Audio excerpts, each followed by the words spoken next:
والحمد لله ولا إله إلا الله والله أكبر سبحان الله والحمد لله ولا إله إلا الله والله أكبر سبحان الله والحمد لله ولا إله إلا الله والله أكبر سبحان الله والحمد لله ولا إله إلا الله والله أكبر. السلام عليكم ورحمة الله وبركاته. بسم الله الحمد لله والصلاة والسلام على رسول الله وعلى آله وصحبه ومن والاه لا حول ولا قوة إلا بالله. اللهم أنا هذا إقبال نهارك وإقبال ليلك ووسعة دعائك فاغفر لنا ذنوبنا. اللهم اجعلنا ولا هذا النهار صلاحا ووسطه نجاحا وآخر فلاحا. Alhamdulillah, puji syukur panjatkan kepada Allah Subhanahu wa taala yang telah memberikan limpahan rahmat dan hidayah kepada kita di subuh yang barokah ini. Allah telah membangunkan kita dengan keadaan sehat walafiat. Allah telah meringankan kita dari pembangunan dari gerak-gerak untuk menuju ibadah, mengawali dengan wudu, berdoa dengan wudu, dan melaksanakan paling tidak 2 rakaat untuk salat malam. Mudah-mudahan kita dengan keluarga kita atau di rumah termasuk wadzakirina wadzakirati, termasuk golongan orang-orang yang laki-laki yang berzikir yang banyak kepada Allah, dan wanita-wanita yang berzikir kepada Allah Subhanahu wa taala. Dan mudah-mudahan kebiasaan kita bangun malam sampai akhir hayat kita. Amin ya rabbal alamin.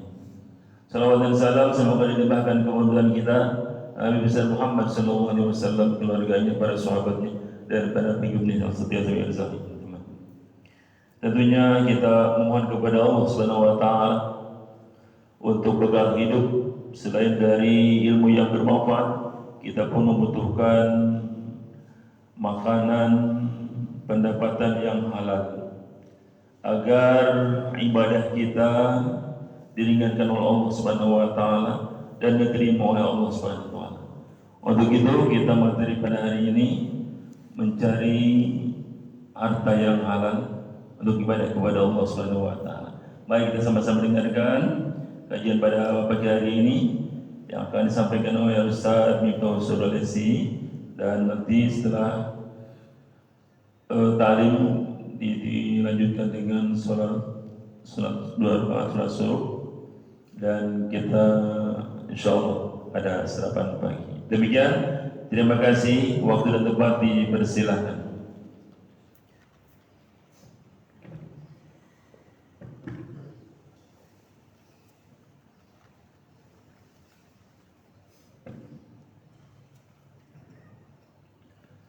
Bismillahirrahmanirrahim. Assalamualaikum warahmatullahi wabarakatuh.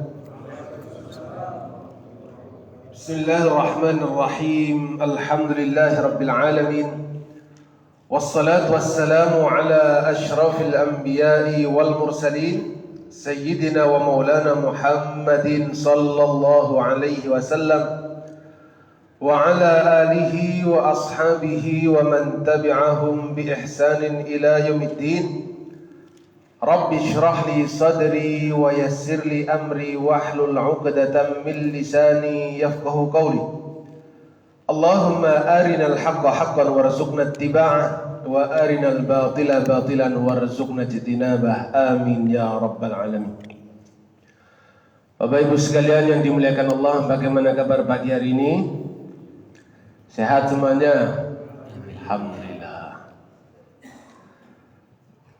Pada suatu ketika ada seorang datang kepada sahabat mulia Ali bin Abi Thalib radhiyallahu anhu. Kata beliau, aku ini lemah. Inni ajaztu an katabati fa'inni. Aku ini nggak bisa bayar hutang, wahai Ali. Tolong bantu aku. Aku nggak bisa bayar hutang. Bapak Ibu ada yang punya hutang di masjid ini? Ada? Kalau masih ada, dengarkan baik-baik, ini doa yang nanti akan kita baca adalah doa dari Rasulullah. Jaminannya barang siapa punya hutang, bahkan sebesar gunung sekalipun, kalau dibaca doa ini, insya Allah doanya akan lunas. Orang ini mengatakan, wahai Ali, aku ini nggak bisa bayar hutang. Dia itu adalah budak yang pengen memerdekakan dirinya sendiri. Namanya budak mukatab. Dia bilang, Tuan, aku pengen memerdekakan diriku sendiri. Aku harus nebus berapa ini. Nah, ini makanya budak ini kerja supaya dirinya bebas. Ternyata lemah, nggak bisa. Maka datang kepada Ali untuk minta tolong. Wahai Ali, aku ini nggak bisa bayar hutang. Tolong bantu aku. Maka kata Sayyidina Ali bin Abi Thalib, maukah aku ajarkan doa yang Rasulullah ajarkan kepadaku, siapapun yang punya hutang sebesar gunung sekalipun akan dilunasi. Doa itu berbunyi, Allahumma kfini bihalalika an haramika wa aghnini bifadlika amman siwaka. Kita baca bersama-sama. Bismillahirrahmanirrahim. Bismillahirrahmanirrahim. Allahumma kfini bihalalika an haramika wa aghnini bifadlika amman siwaka. Kita ulang. Allahumma kfini bihalalika an haramika wa aghnini bifadlika amman siwaka. Allahumma kfini bihalalika an haramika wa aghnini bifadlika amman siwaka. Yang artinya, ya Allah, cukupkan aku dengan yang halal dan jauhkanlah aku dari yang haram, dan cukupkan aku dengan karuniamu dari membutuhkan kepada selainmu. Hadirin yang dimuliakan Allah Subhanahu wa ta'ala, bayangkan ini ada orang sedang butuh untuk membayar hutang, kebutuhannya banyak. Ternyata nasihatnya sekaligus doanya adalah cukupkan aku dengan yang halal. Artinya apapun kebutuhan seseorang, sebesar apapun kebutuhan seseorang, tolong jangan sampai lupa diri, sampai khilaf untuk nyari selain ridho Allah. Pembahasan harta yang halal, harta yang haram, kenapa hari ini kok saya bahas? Padahal ini pembahasan kan sering banget, harta halal haram kok sering banget.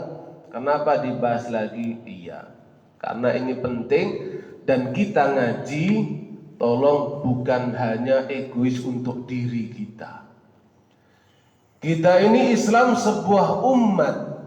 Karena kita sebuah umat dan yang ngaji itu nggak banyak. Di mana-mana yang ngaji itu orang khususnya Allah.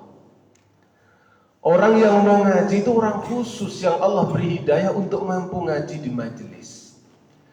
Di luar majelis, barangkali orang tidak paham dengan harta halal haram atau tidak peduli sama sekali.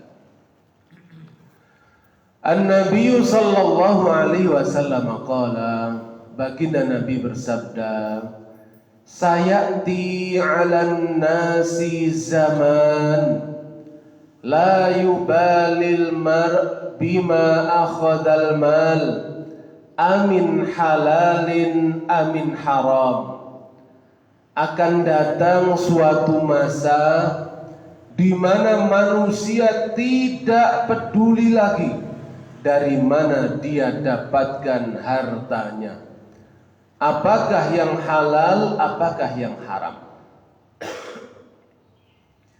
Kalau Nabi Sallallahu Alaihi Wasallam bersabda akan datang suatu masa, artinya di zaman itu belum muncul. Kalau dikatakan oleh Rasulullah akan datang suatu masa, ini berarti tanda kenabian. Sahabat Nabi barangkali belum menjumpai kejadian ini. Tapi karena Islam itu yang namanya ilmu adalah birriwayah. Ilmu itu dari satu generasi diturunkan, maka sabda Nabi itu akan turun dari satu generasi ke generasi lain.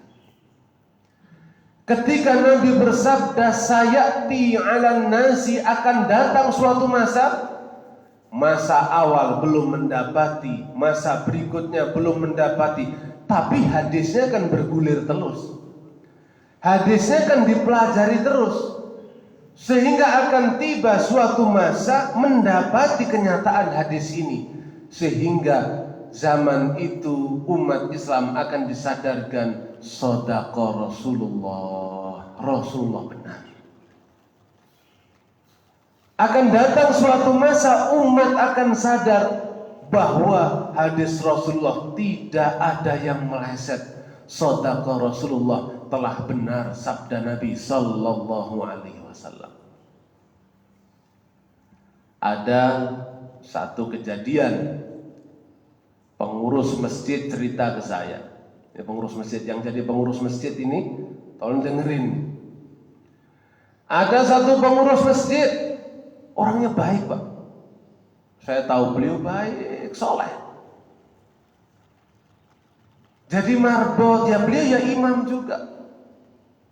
Ini saya ceritakan, nggak usah saya sebutkan di mana tempatnya, nggak usah namanya, tapi jadi pelajaran. Suatu saat si fulan ini, kalau adzan suaranya bagus. Beliau kalau adzan suaranya bagus.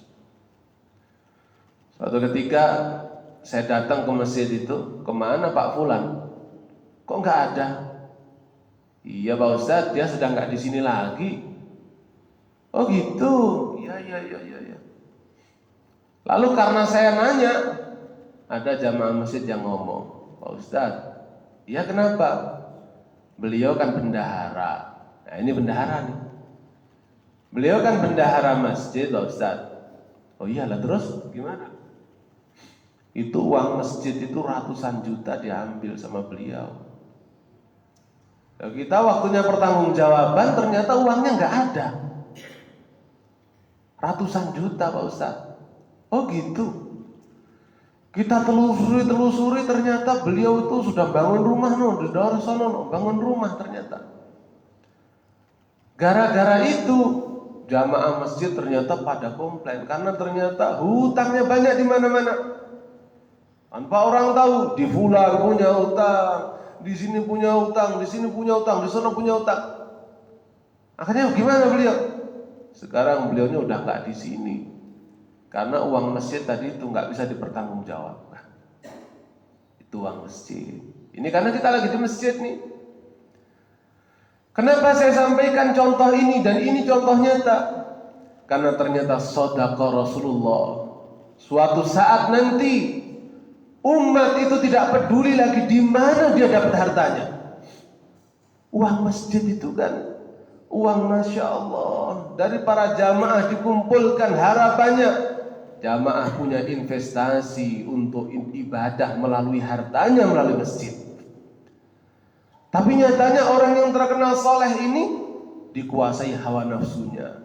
Ya Allah, ya Allah, disayangkan sekali. Tentu orang kalau masih hidup, mudah-mudahan beliaunya sekarang pun masih hidup, mudah-mudahan Allah berikan hati yang lapang, rezeki yang halal berkah. Pihak masjid tentunya mengatakan, wis, tidak apa-apa. Sekarang apa yang dia punya, ambil, suruh balikan ke masjid, dibalikkan uang itu. Bagaimanapun caranya. Sekarang saya tanya, apakah ada travel umroh yang bermasalah lalu orangnya dipenjara? Ada atau tidak? Saya tanya nih, ada atau tidak travel umroh dan haji lalu pemiliknya dipenjara? Ada atau tidak Bapak Ibu? Ada. Di mana? Ada lah pokoknya ya. Tak usah saya sebut di mana, tahu di berita banyak. Kok bisa begitu? Kebenaran sabda Rasulullah. Sayati 'alan nas, nanti akan datang suatu masa manusia nggak peduli lagi hartanya dari mana dia dapat. Kalau zaman dulu kan jelas, zaman dulu orang kalau mau cari harta haram ya maling aja, ya rampok, ya jualan harta haram. Nampaknya kok masih pantas meskipun nggak boleh. Nampaknya kok pantas zaman dulu itu kalau haram jelas gitu. Kalau sekarang ranah-ranah ibadah sekalipun menjadi asbab orang nyari yang haram. Ibadah sudah jelas-jelas ibadah. Ranahnya bantu orang, bagaimana orang pengen haji, pengen umrah. Ternyata uangnya pun manis. Duit itu manis atau enggak Pak? Pilih miskin apa pilih kaya? Saya tanya ini, pilih miskin apa pilih kaya? Pilih kaya, ini sudah sunatullah, orang memang pilih kaya. Saya juga begitu. Saya juga begitu. Pengen duitnya kekurangan apa kita berkecukupan? Cukupan. Fitrah kita. Ada lembaga besar hari ini Masya Allah, sekolah-sekolah. Beberapa waktu yang lalu di satu daerah di berita muncul, saya sedih. Ada anak-anak nabung, anak SD dari mulai kelas 1 nabung, kelas 2 nabung, 3, 4, 5, 6, kelas 6 mau diambil tuh tabungan. Pak, saya mau ngambil tabungan. Nah, ngambil tabungan. Berapa tabungannya? Ada yang sampai 10 juta, ada yang 5 juta. Lah, duitnya nggak ada. Loh, saya nabung dari kelas 1 kok nggak ada duitnya? Iya, soalnya bendaharanya ganti. Bendaharanya sudah nggak di sini lagi. Loh, di mana? Wong tingkatnya sekolah kok begitu pengelolaannya? Iya, ternyata duitnya sudah habis. Uang tabungan, anak-anak nabung. Kejadian di Lumajang, ada seorang guru honorer, gajinya nggak seberapa, lalu tahu-tahu gajinya dipotongin. Kok gajinya dipotong kenapa? Saya bilang gitu. Kenapa gajinya kok dipotong? Kenapa? Iya, kepala sekolahnya kena kasus. Duit sekolah itu kemarin pakai beli mobil, pakai investasi, ternyata investasi bodong itu. Ya udah, guru-guru sekarang potongin gajinya, orang kecil dipotong lagi Pak Ustaz. Ya Masya Allah. Sedikit gambaran betapa hari ini menggambarkan hadis Nabi yang 1400 tahun yang lalu. Sayati 'alan nasi zaman, akan datang suatu masa di mana orang tidak peduli lagi dari mana dia dapatkan hartanya, amin halalin amin haram, dari harta halal atau haram. Maka doa yang tadi kita panjatkan tadi, Allahumma kfini bihalalika, ya Allah cukupkan aku dengan yang halal. An haramika, jauhkan kami dari yang haram. Hari ini orang mencari harta halal itu memang tantangan besar, bahkan menjadi ibadah besar di akhir zaman ini. Mencari harta halal itu sama dengan perintahnya dengan perintah sholat, perintah zakat, perintah haji, sama. Ya ayuhan nas, kulu mimma fil ardi halalan thayyiba. Perintah, makanlah yang baik, yang halal dari muka bumi. Perintah. Jadi makan halal itu perintah dari Allah Subhanahu wa taala. Ya ayyuhar rusul kulu minat thayyibat. Wahai para rasul, makan yang baik-baik. Perintah. Wal amru yaqtadil wujub. Perintah itu pada dasarnya hukumnya wajib dilaksanakan. Ini hari ini Masya Allah, ya Allah cukupkan aku dengan yang halal saja. Saya tanya, kalau ada pejabat yang hari ini pakai rompi oranye itu, kira-kira kalau dia mencukupkan dengan gaji saja, kira-kira gajinya sudah besar atau tidak? Orang yang sudah mobilnya Lexus itu, kira-kira duitnya banyak nggak begitu itu? Banyak. Wong saya itu punya kawan mobilnya Lexus, nomornya cuma 1 doang, pajaknya 83 juta setiap tahun, pajaknya 83. Saya bilang, wong mobil pajaknya kok 83 juta, ya Allah. Tapi udah, kita nggak usah mikir gimana cara pajaknya, urusan beliau itu, duitnya memang banyak. Dan itu boleh-boleh saja, kenapa tidak? Cuma kita sebagai orang kecil begini kadang heran saja. Heran pada sesuatu yang nggak perlu heran, memang dia duitnya banyak. Ya monggo-monggo saja. Karena sopirnya itu datang, Pak Ustadz, kenapa? Ini pajaknya mobilnya Bapak ini. Saya lihat STNK-nya, iya 83 juta. Itu baru satu mobilnya Pak Ustadz, belum lagi yang lain. Coba yang satunya lagi, dilihatin lagi, 10 juta. Masya Allah, besar-besar juga ya. Iya. Untuk pajak saja sampai ratusan juta dalam setiap tahun.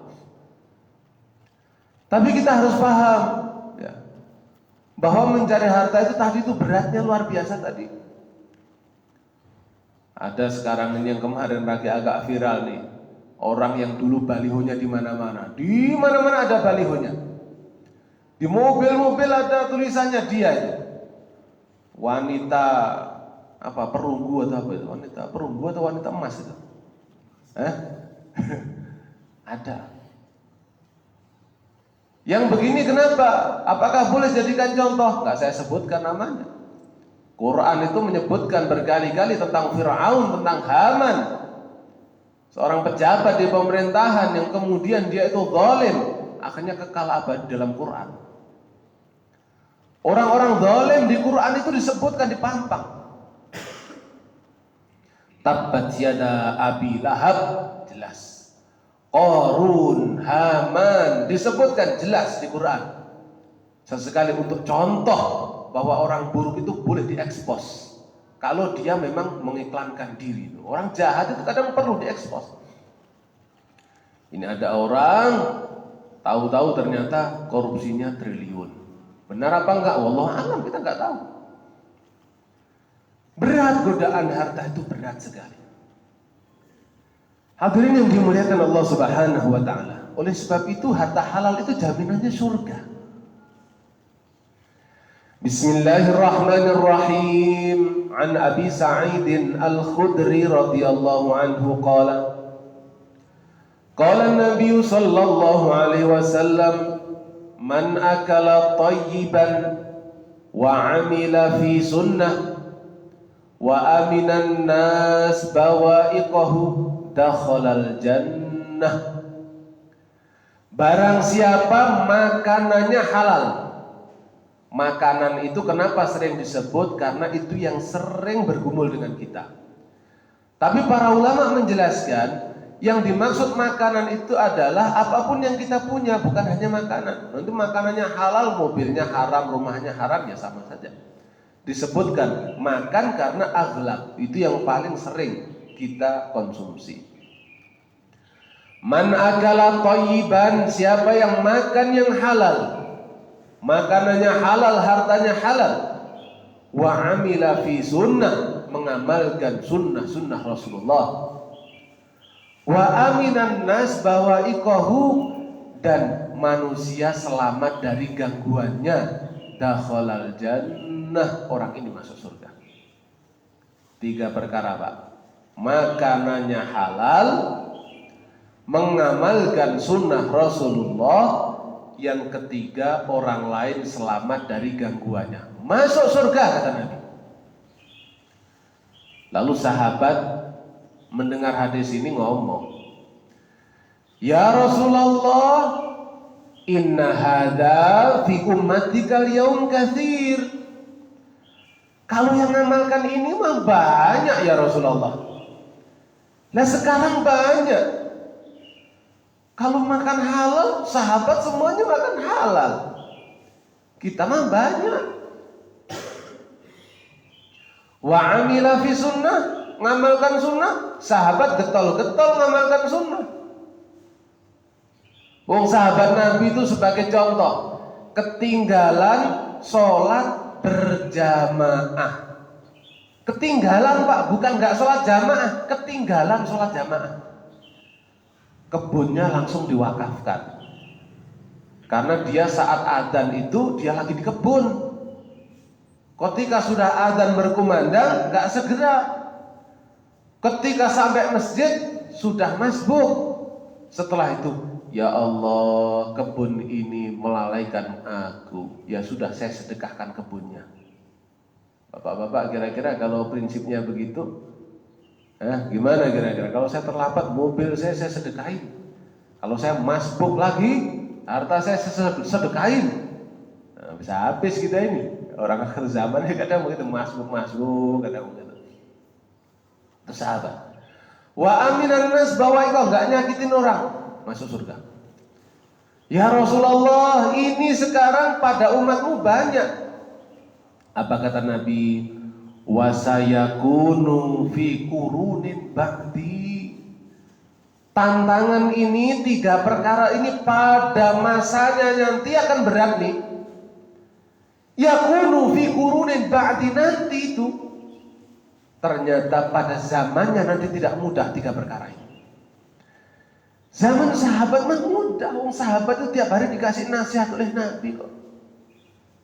Coba lihatlah ketika Rasulullah menyampaikan firman Allah, lan tanalul birra hatta tunfiqu mimma tuhibbun. Seseorang tidak akan mendapatkan kebaikan sampai dia menginfakkan apa yang dia cintai. Baca tafsirnya ayat ini. Maka di sana ada seorang sahabat mendengar ayat ini langsung begini, ya Allah, tidak akan mendapatkan kebaikan sampai dia menginfakkan apa yang dia cintai. Yang aku cintai itu kebunku. Kebunku yang aku cintai itu.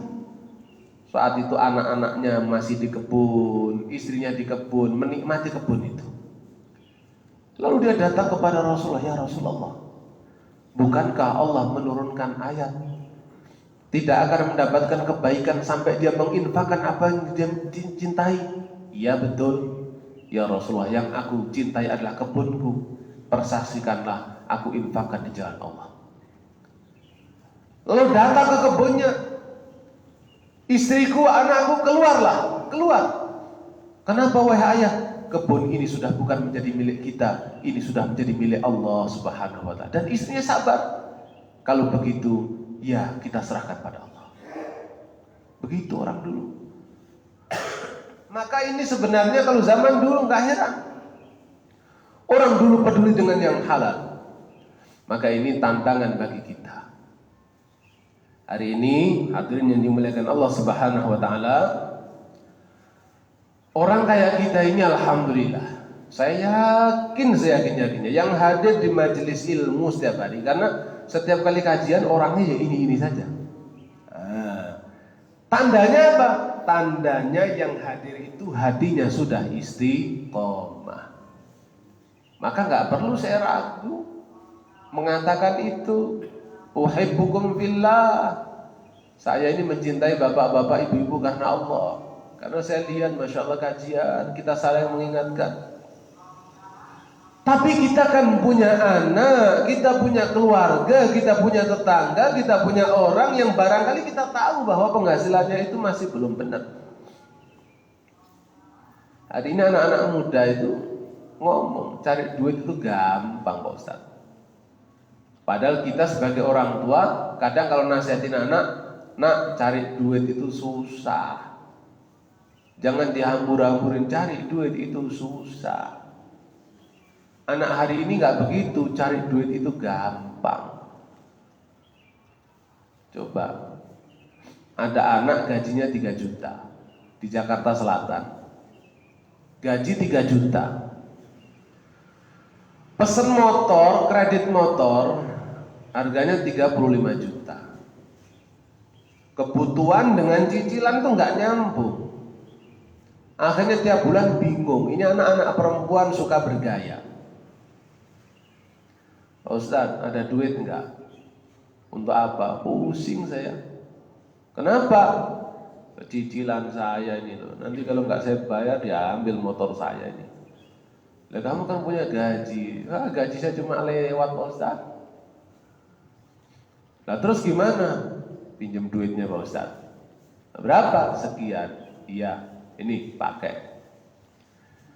Anak yang sama ini pernah mengiklankan jual diri, Pak. Itu kenapa saya kadang bantu dia itu sukarela, saya bantu. Asal kamu nggak jual diri aja, nak, kamu masih muda. Saya nanya, kenapa kok kamu ambil jalan pintas jual diri? Kenapa? Buntu, Pak Ustaz, nggak ada jalan lain. Ini anak sekarang. Apakah takut sama yang haram? Tidak. Ini anak orang tuanya, neneknya tokoh agama. Ini anak keluarganya tokoh agama. Saya heran, ya Allah, apakah sebegitunya? Sampai saya iseng nanya begini, orang kayak kamu kalau dijual itu laku berapa? Kok kamu jual berdiri begitu? 8 juta. Loh wajar, gajinya itu 3 juta setiap bulan, kerja dari pagi sampai sore, jual diri 8 juta. Saya akhirnya iseng nanya-nanya, yang kayak kamu begini ini, yang nyari duit begini banyak apa enggak? Nah, banyak banget Pak Ustaz sih nggak tahu perkembangan zaman. Saya ini ternyata kuper Pak. Kata anak-anak muda saya ini kuper, nggak tahu perkembangan zaman. Nah terus begitu tuh gimana? Ada caranya Pak Ustadz. Jadi ada yang nampung. Jadi kalau ada anak muda pengen dapat duit, tinggal hubungin dia saja. Pak, saya butuh duit. Nanti dia langsung nyari siapa yang akan beli. Tuh, hari ini Pak. Maka kalau kita, ya Allah, man akala thayyiban, siapa makan yang baik. Hari ini, ya Allah, kita mah sudah berusaha, tapi yang di bawah kita itu, Pak minta duitnya, duit mulu. Oh ya sudah, kalau nggak dikasih, saya bisa cari sendiri. Kita nggak sekarang. Maka menerangkan tentang hal haram ini tetap menjadi hal yang penting sekali hari ini. Karena keadaan kita sudah sedemikian rupa sesuai dengan sabda Rasulullah Sallallahu Alaihi Wasallam tentang zaman yang akan datang itu. Dan hari ini sudah datang. Ada seseorang pergi ke luar negeri. Dulunya dia santri, saya paham. Ini perempuan. Saya ceritakan ini. Santri, ngajinya jago, luar biasa. Kerjalah di luar negeri. Di daerah Hong Kong, Taiwan, dan sekitarnya itu. Pergi di sana dalam jangka waktu yang sekian lama. Orang tuanya bangga. Oh, anak saya kerja di sana, gajinya besar. Pulang-pulang, si santri ini pakaiannya sudah sangat minim sekali. Orang tuanya malu sekali. Pakaiannya ketat. Itu saya kenal anak itu. Pakaiannya ketat. Balik ke rumah itu orang tuanya malu karena pakaiannya pakai kaos minim begitu. Rambutnya sudah dicat. Anaknya berpakaian seksi.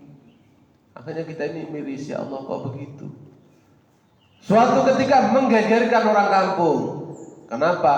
Ada tamu 2 orang laki-laki nginep di situ. Loh, siapa itu? Lah kok ada tamu laki-laki di situ 2? Umurnya juga sudah agak tua. Oh, geger. Karena anak ini diajak kemana. Loh, kok begitu? Semuanya nggak ada yang berani suudzon, jangan begitu. Tapi kehidupannya dia kok kayaknya duitnya banyak terus. Ya Allah, naudzubillah. Pekerjaan macam-macam sekarang, masya Allah. Maka wajarlah kalau kemudian Rasulullah mengatakan dakhalal jannah, masuk surga orang yang makannya halal, masuk surga. Karena zaman ini memang berat. Kalau zaman sahabat, ya Rasulullah, ini kan banyak orang yang begini nih, banyak. Sahabat itu polos-polos, Pak. Makan halal, ngamalkan sunnah, nggak nyakitin orang, masuk surga. Lu banyak ya Rasulullah. Lu kita ini juga sekarang begitu. Sahabat polos orangnya. Sahabat itu husnudzon, dikiranya orang itu semua orang Islam begitu. Dikiranya semua orang Islam begitu, makanya dia polos, jiwanya bersih, sahabat itu. Kata Nabi, fi qurunin ba'di, itu nanti, yang begitu itu nanti beratnya, tantangannya nanti. Dan itu ada di zaman kita ini. Ya Allah, mudah-mudahan Allah jadikan rezeki kita halal, keluarga kita peduli dengan yang halal. Ya. Allahumma kfini bihalalika an harami. Ya Allah, cukupkan aku dengan yang halal. Cukupkan aku dengan yang halal, ya Allah. Ini doa diamalkan dari dulu sampai sekarang. Mohon betul untuk diberikan yang halal saja. Sekarang kadang satu pekerjaan itu orang mengatakan, wah enak ya kerja di tempat kamu. Kenapa? Lahan basah itu. Lah kok lahan basah? Iya, soalnya banyak ceperan, banyak macam-macam lahan basah namanya. Dan di tempat lain lahan kering. Wah kita mah gaji utuh, cuma gaji doang, nggak ada tambahan macam-macam. Lah lahan basah itu kadang di sana ternyata yang dimaksud adalah perkara yang tidak benar. Tapi orang sudah nggak peduli. Kalau dilarang, Mas, kamu itu loh, kok ya kerja yang benar. Harta kamu itu kalau menurut agama tidak halal. Terus kalau berhenti, kamu nyukupin saya gitu. Nah, sekarang jawabannya kan begitu. Terus kalau saya berhenti dari pekerjaan, kamu nyukupin saya gitu. Kamu mencukupi kebutuhan saya gitu. Urusan ini urusan masing-masing. Oh ya sudah kalau begitu. Dan itulah yang terjadi hari ini. Maka dari itu, marilah kita jaga betul-betul harta kita, jaga betul-betul. Apalagi di usia-usia yang sudah, mohon maaf, sudah tidak produktif kerja, tantangan kita ganti kepada anak. Orang sudah tidak bekerja itu, dia sudah nanam anak. Anaknya sudah kerja, sukses, di mana-mana sukses, anak sudah punya mobil, punya rumah. Sebagai orang tua kadang sudah tidak produktif lagi kerja, terkadang mengandalkan dari anak. Anaknya sudah bilang pula, Bapak jangan khawatir, pokoknya saya cukupin semua kebutuhannya. Minimal saya transfer 10 juta deh setiap bulan. Itu kadang di masa tua orang tua menjadi tumpul kalau kemudian disuplai dari anak terus menerus. Akhirnya apa yang terjadi? Kadang tidak peduli anaknya kerja apa. Orang di kampung, anaknya merantau di kota. Tidak tahu bapaknya apa kerjanya. Tapi anak ini kalau pulang mentereng. Masya Allah, mobilnya baru, Pajero baru, beli mobil Alphard, bawa ke rumah. Tetangga-tetangga bilang, Mbak Yu, itu anakmu sukses. Mobilnya lo bagus loh. Masya Allah, Iya, anak saya sukses. Di kota kerjanya sukses. Padahal dia nggak tahu di kota apa kerjanya. Terkadang kalaupun tahu anaknya itu nggak benar pekerjaannya, tutup mata.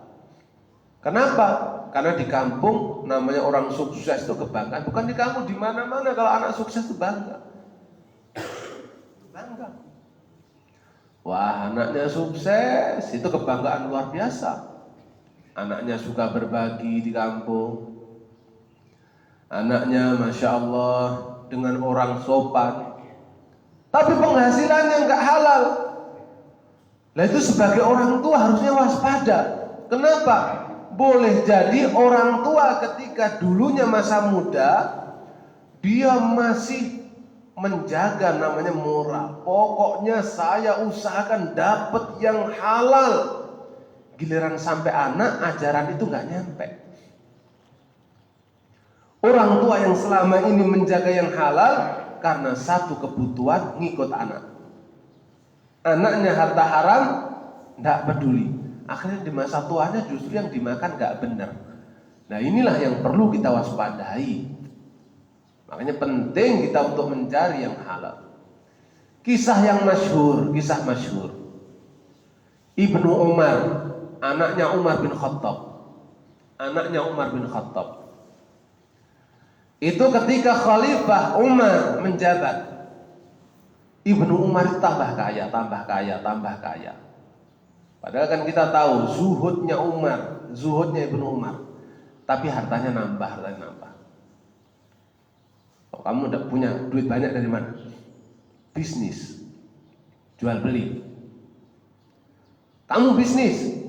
Iya saya bisnis. Suruh nyudahin Pak. Kamu tahu, saya paham hartanya ini halal. Hartanya halal. Tapi saya khawatir kamu bisa begini ini karena orang tahu bapakmu seorang khalifah. Cukupkan saja dengan sesuatu yang ada itu.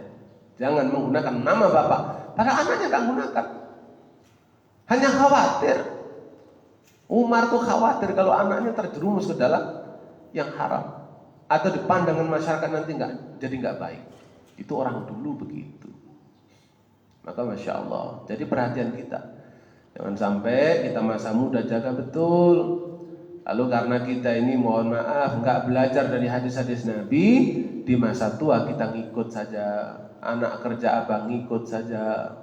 Anak pekerjaan apa nggak pernah teliti. Sehingga di masa akhir yang harusnya kita sudah mulai istiqomah, sudah mulai kita ini harusnya betul-betul menjaga. Karena kapanpun nanti dipanggil Allah nggak ada sangkutan. Kapanpun dipanggil Allah mencukupkan yang halal. Di perutnya nggak ada yang haram sama sekali. Jadi ketika dipanggil Allah itu bersih gitu. Perutnya nggak ada yang haram sedikit pun, airnya halal, makanannya halal. Lalu dipanggil Allah itu bersih orangnya. Sudah menjaga wudhu, di dalam perutnya yang masuk tadi pagi makanan halal, semuanya bersih. Lalu kemudian sorenya wafat, itu bersih, nggak punya tanggungan. Ya, jadi maka kita peduli. Kalau anaknya kerja, nak, kamu kerja apa sekarang? Ini gimana di sana? Kawan-kawan bagaimana potensi halal haramnya bagaimana ditanya. Nah sekarang pekerjaan Masya Allah luar biasa. Ya, pekerjaan luar biasa di zaman ini. Baik, satu hadis lagi karena sudah syuruk, ya menjelang syuruk, satu hadis lagi. Bismillahirrahmanirrahim. Hadis ini diriwayatkan oleh Imam At-Tabrani dari Ibnu Abbas radhiyallahu anhu. Qala tuliyat hadhil ayah 'inda Rasulillah sallallahu alaihi wasallam. Suatu ketika ada ayat dibacakan di hadapan Rasul sallallahu alaihi wasallam. Jadi perlu diketahui Nabi itu senang kalau mendengar bacaan Quran dari para sahabatnya. Ya ayyuhan nas kulu mimma fil ardi halalan thayyibah. Wahai sekalian manusia, makanlah yang baik-baik, yang halal, yang thayyib yang ada di muka bumi ini. Kemudian Sa'ad ibni Abi Waqqas, ya, Sa'ad bin Abi Waqqas berdiri. Ya Rasulullah, doa doakan aku supaya doaku mustajab. Ya Rasulullah, doakan aku supaya doanya mustajab. Oh iya. Apakah didoakan oleh Nabi? Tidak. Jadi ud'ullaha li, ya, ud'ullaha li an akuna mustajabat da'wah. Ud'ullah an yaj'alani mustajabat da'wah. Ya Rasulullah, doakan aku supaya doaku mustajab. Ternyata sama Nabi gak didoakan, Pak. Apa yang dilakukan oleh Nabi? Ternyata disampaikan, atib mat'amaka takun mustajabat da'wah. Perbaiki makananmu saya Sa'ad. Ya Sa'ad, perbaiki makananmu, doamu mustajab. Jaga makananmu supaya halal. Gak usah saya doakan, doamu mustajab. Gak usah saya doakan. Perbaiki saja makananmu ini. Kalau makananmu halal, doamu tembus, mustajab doamu. Ternyata gak didoakan, Pak. Karena sebenarnya setiap orang berhak punya doa mustajab. Bukan cuma Nabi. Semua orang doanya itu mustajab. Kenapa? Allah memang berfirman, ud'ullaha astajib lakum. Berdoalah kepadaku, doamu saya kabulkan nanti. Semua orang punya porsi doa mustajab. Maka Nabi nggak doakan Sa'ad. Meskipun didoakan kayak apapun, kalau makanannya nggak benar nanti nggak tembus. Ya Sa'ad, atib mat'amaka takun mustajabat da'wah. Perbaiki makananmu, doamu akan mustajab. Walladzi nafsu Muhammad biyadihi, innal 'abda la yaqdhifu luqmatal haram fi jawfihi ma yutaqabbalu minhu 'amalun 40 yawman. Ya Sa'ad, ketahuilah sesungguhnya seorang hamba apabila dia makan haram, makanan haram masuk ke dalam perutnya, ibadahnya tidak diterima selama 40 hari ya Sa'ad. Wa ayyuma 'abdin nabata lahmuhu min suhdin fannaru aula bih. Kalau ada orang dagingnya tumbuh dari yang haram, maka neraka lebih pantas untuknya. Jadi Bapak Ibu jamaah yang dimuliakan Allah, oleh sebab itu di pondok-pondok pesantren, di tahun ajaran baru atau nasihat umum para kiai-kiai pondok, biasanya begini ini. Bapak Ibu yang dimuliakan Allah, hari ini anaknya mondok, tolong jaga makanan anak ini. Jangan sampai dikirim dengan yang haram. Jangan sampai santri ini dikasih yang haram. Karena wallahi kalau santri ini dikasih yang haram, di pondok belajarnya akan sulit. Belajarnya sulit. Betul. Anak cerdas sekalipun kalau dikasih makanan yang haram, tumpul nanti. Yang tumpul apa? Imannya. Yang paling utama. Maka kalau hari ini ada orang mengatakan, Pak Ustadz, anak saya kan mondok. Kenapa kalau di rumah itu kalau suruh ibadah sulitnya luar biasa? Pak Ustadz, anak saya itu lulusan pondok. Kenapa sekarang agamanya nggak muncul? Pak Ustadz, anak saya lulusan pondok. Kenapa begini begitu? Banyak curhatan anaknya. Kenapa mondok tidak sukses?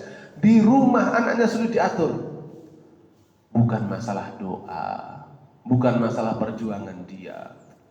Itu kalau bapak minta nilainya ke pondok, nilainya ada. Boleh jadi nilainya A, boleh jadi nilai fikihnya B, boleh jadi nilai tentang akhlaknya B, boleh jadi akidahnya nilainya A, tapi bukan itu. Barangkali makanannya orang yang model begitu dari rumah ngirimnya sudah nggak benar. Makanya nggak mustajab dakwah dan akhirnya juga menjadi kacau balau. Sebabnya bukan belajarnya berapa lama, tapi tentang makanannya. Oleh sebab itulah barangkali di pagi hari ini kenapa penting kita membahas masalah harta halal haram, karena itu memang satu ibadah besar di akhir zaman. Karena sudah disebutkan oleh Nabi, sayati 'alan nas, akan datang suatu masa. Mudah-mudahan Allah jaga rezeki kita, rezeki keluarga kita, semuanya hanya makan yang halal-halal saja, dan Allah jauhkan kita semuanya dari rezeki yang haram. Demikian dapat saya sampaikan, kurang lebihnya mohon maaf. Assalamualaikum warahmatullahi wabarakatuh.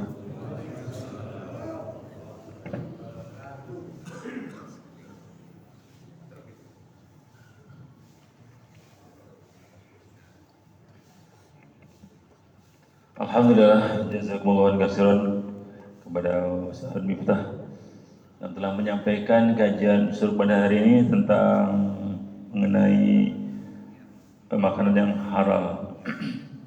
Mudah-mudahan kita diberikan oleh Allah Subhanahu wa taala mendapatkan makanan yang halal, rezeki yang halal, serba yang halal, thayyiban, yang bisa ringan untuk dibawa ibadahnya kepada Allah Subhanahu wa taala dan tidak banyak sangkutan dengan barang halal. Tentunya kita salah satunya untuk beribadah, beribadah kepada Allah Subhanahu wa taala. Terima kasih Ustaz, materi yang diberikan mudah-mudahan Allah jaga kita dari hal-hal yang haram. Allah halalkan rezeki kita. Allah mudahkan untuk mendapatkan rezeki yang halal, halal yang halal dan yang banyak bermanfaat kepada kita semuanya. Kita tutup dengan tasbih ibarat subhanaka wa bihamdik asyhadu an la ilaha illa anta astaghfiruka wa atubu ilaik. Wassalamualaikum warahmatullahi wabarakatuh.